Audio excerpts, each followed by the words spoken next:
నా జీవితంలో మొట్టమొదటిసారి ఇలా ఏ మీటింగ్ అంటుందండి? Thanks meeting, success meet. Okay, అంటే సక్సెస్ మీట్ ఇవన్నీ నాకు అలవాటు లేవు. ఫిల్మ్ ప్రమోషన్స్ ఇవన్నీ పొద్దున్నే మాట్లాడుతుంది క్యాబినెట్లో అంతా పంచాయతీరాజ్ శాఖ గురించి మాట్లాడుతున్నాం.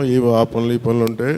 సో పంచాయతీరాజ్ శాఖ మంత్రిగా ఉంటూ కేవలం నేను పంచాయతీల వరకే పరిమితం అనుకున్నాను, కానీ సినిమా పంచాయతీలు కూడా చేసి మరి రిలీజ్ చేయాల్సి వస్తుంది నేను ఎప్పుడు అనుకోవాలి. అంటే నాకు ఎందుకు అనిపించిందంటే నా లైఫ్ టైంలో ఎప్పుడు కూడా నాకు ఏది తేలిగ్గా దొరకలా. ఒక చిన్నపాటి అచీవ్మెంట్ కావచ్చు, ఒక నేర్చుకోవడం కావచ్చు, మేబీ అందరికీ ఇదే ఉంటుందేమో నాకు తెలియదు, కానీ నాకు ఏది కూడా ఏమంటుందని వడ్డించిన విస్తరి కాదు నా జీవితం. ఇప్పుడు అన్ని కింద పడి నలిగి పోనీ మనం డిప్యూటీ సీఎం అయ్యాం, సినిమా అలా రిలీజ్ అవ్వాలి కదా అని 70 రిలీజ్ అవ్వాలి. ఎంత అంటే ఎన్ని ఇబ్బందులు పడాలి, పంచాయతీలు చేయాలి, ఇవన్నీ చేస్తే నాకు ఒకసారి అలసట వచ్చేస్తాయి. నిద్ర లేదు గత వారం రోజులుగా నా జీవితంలో. ఐ థింక్ నేను ఆల్మోస్ట్ ఫిల్మ్ ఇండస్ట్రీకి వచ్చి almost close to 28 to 29 years.